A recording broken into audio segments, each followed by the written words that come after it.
Plato's Republic, Book 2. We continue with the argument, and in this case, transition to the second book.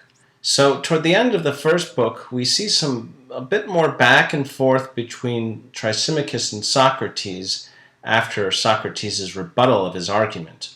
Eventually, however, Thrasymachus simply gives up, and he does so.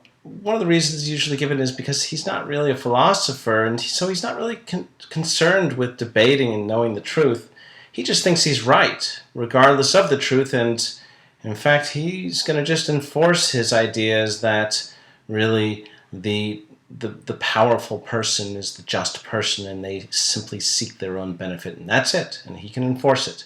So he leaves and departs, and the two brothers, who are friends of Socrates, Glaucon and Adeimantus, pick up where Thrasymachus leaves off. Now, keep in mind that these two, Glaucon and Adeimantus, are friends of Socrates, but they are philosophers, and so they want to explore Thrasymachus' arguments all the way down to its roots to see the truth or falsity of it. And so what they do is they refine his argument, and they push forward with this inversion of justice, this inversion where the just becomes the unjust and the unjust becomes the just. And we'll see why this is the case as we move along into the arguments themselves. So before proceeding, they want to distinguish between three types of good. Okay, so why do we want to do this? Because a good is something that is beneficent, and beneficent meaning a benefit, right? And so why is this the case? Because Thrasymachus says that the justice is just the benefit or self-interest of the stronger. And so we have to say, well, there's different types of benefits that we can talk about. And Glaucon and Adeimantus, they identify three types.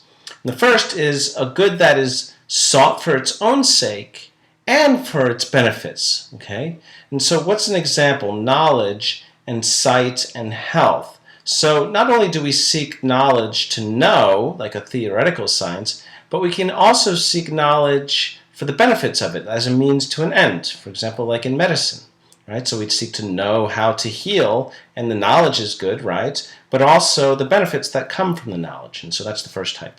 The second is a good that is sought solely for its own sake.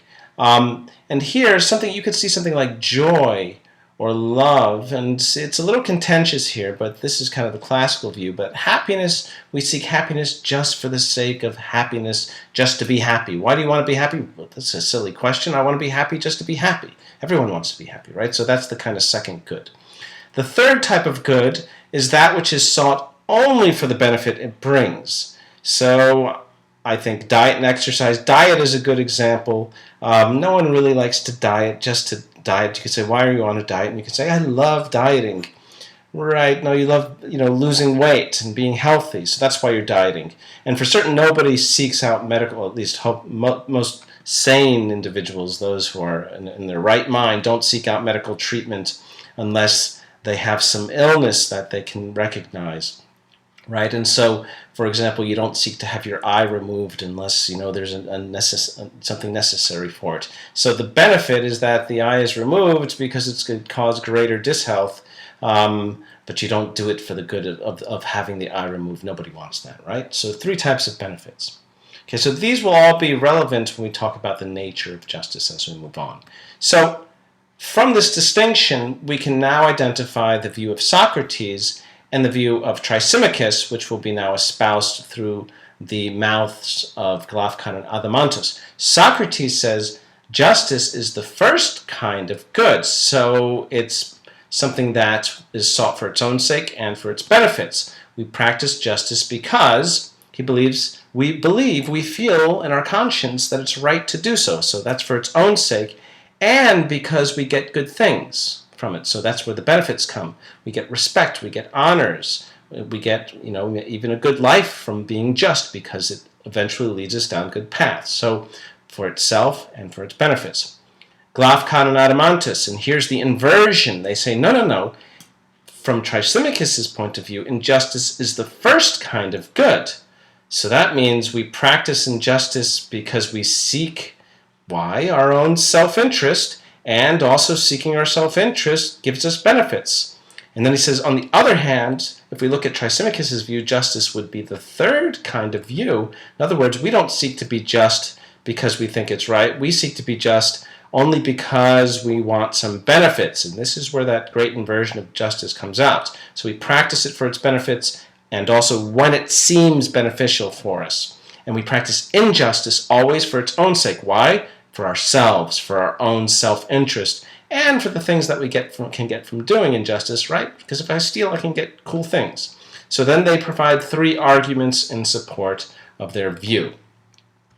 So first, justice is the morality of the weak. And again, we're going to see a lot of this stuff when we turn to Nietzsche, so it'll be really interesting because Nietzsche is going to be espousing these views, which are kind of egoism, moral relativism, etc.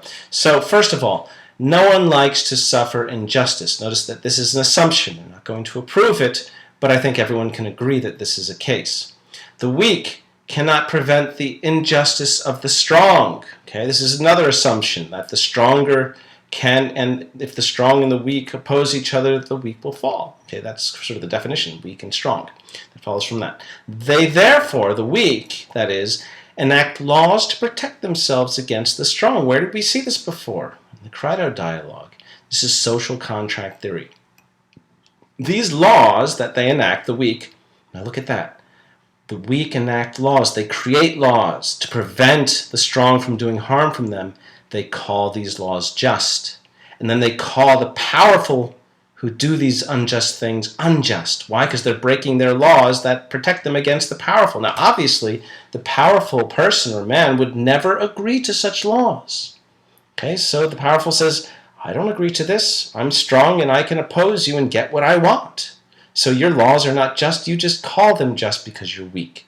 So, and it's in the nature of the strong to outdo all others. This is called the pleonexia, this idea that we're always seeking to overcome ourselves and others, right? And so the powerful man will disregard the laws of the weak as mere foolishness. So the second argument is then given. No one willingly practices justice. So the idea is, again, it's from this principle that we seek our own self-interest, and that is sort of just, right? But according to this weak notion of justice, we shouldn't do that because then we'd be hurting people. So we should be doing, quote-unquote, the good things, but that keeps us from getting what we want. And so they're saying, well, no one willingly does that. So here's the argument. Every person naturally seeks their own benefit or self-interest, what they want, right? There's the egoism. The unjust obtain what they want. Why? Because they do unjust deeds, and they deceive, and so they get what they want. Contrariwise, the just do not obtain what they want. Why? Because they obey the laws, and they don't get what they want. Since they do not obtain what they want, the just do not willingly practice justice. Why?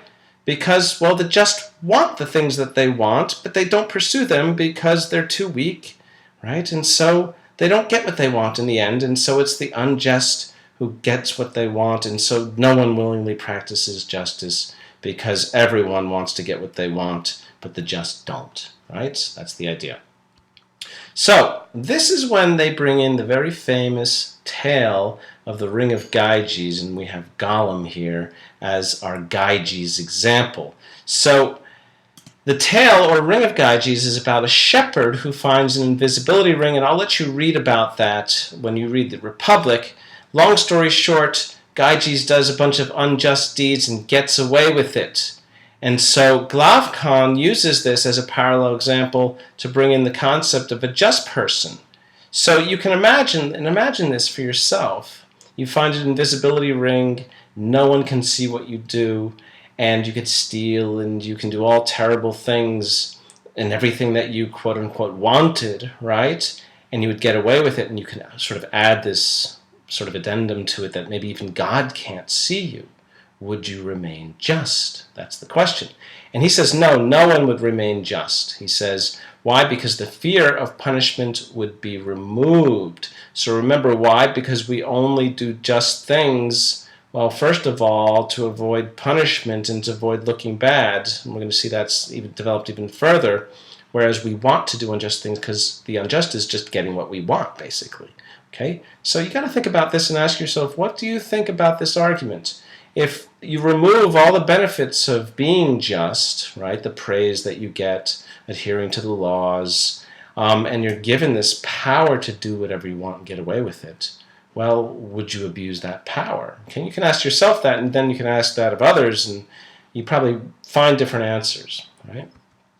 So the third argument, the unjust life is preferable to the just life. And this is the fundamental inversion, because basically what Glaucon and Adeimantus are saying, supporting Thrasymachus' argument, is that it's better to be unjust. And this is essential because that means to be unjust is the better moral path in life, and it will lead you to happiness, right? That's the key, because we're all looking for happiness. And if happiness is found along the path of injustice, then we should seek to be unjust. And here's the argument. It's preferable to be able to obtain what you want rather than not to be able to obtain what you want. And I think we can agree with this. The unjust obtain what they want through crooked, unjust ways. Contrariwise, the just do not obtain what they want because they're impeded. They're impeded by the laws. They impede themselves through their own fears of punishment. Hence, it is preferable to be unjust. Okay? Now, two scenarios are given as evidence in support of this argument. First, let's imagine a clever, right? So a really clever, devious, unjust man or person who appears just. So he will be like a master, remember, craftsman. This justice is a skill. It's a virtue that we have, an excellence. He's a craftsman, and he enacts injustice artfully. If he errs along the way, he quickly corrects his errors, right? Furthermore, because he's skillful in injustice while concealing it, no one knows he's unjust. So he is praised. Why? Because society is weak. They gather together. They make laws to protect themselves against the unjust, and they call those laws just, and they praise those people who adhere to those laws. He is able to conceal himself even if he's unjust, and he's praised, therefore, for being just despite his evil because he conceals it. And this is kind of an ancient notion here, but it can be tied to modern notions to some extent. He's absolved of his sins by the gods because he pays priests to convince the gods to forgive him. So he lives a happy life. Second, imagine a just man. So this is an actual just person who adheres to the laws, who lives an upright life, who appears by society unjust. So this person is just, but society, the majority, look at that person and say, this person is unjust when in fact they're just. Is unjust when in fact they're just. So that person would obviously, because that person appears not to adhere to the laws, would be without honor, praise, wealth, because it's stripped from him fame or anything else. He has infamy instead. He has only his justice, so only his uprightness, but he is believed to be unjust by all. What does he gain? And the answer, it seems, is that he gains nothing at all. Rather, the just man would be tortured and killed because he is believed to be an unjust man. And so these are the scenarios that you're given, right? And the question you have to ask yourself is, well, what is justice then? If justice is not just about its benefits, but about something that we seek in and of itself, then what has Thrasymachus, Glaucon, and Adeimantus missed? It's the idea that, well, we want to be upright. That's the basic key. Now, if we want to be upright, but why do we want to be upright? And because if we strip away all the benefits, what do we gain from being upright? And this is the basic question.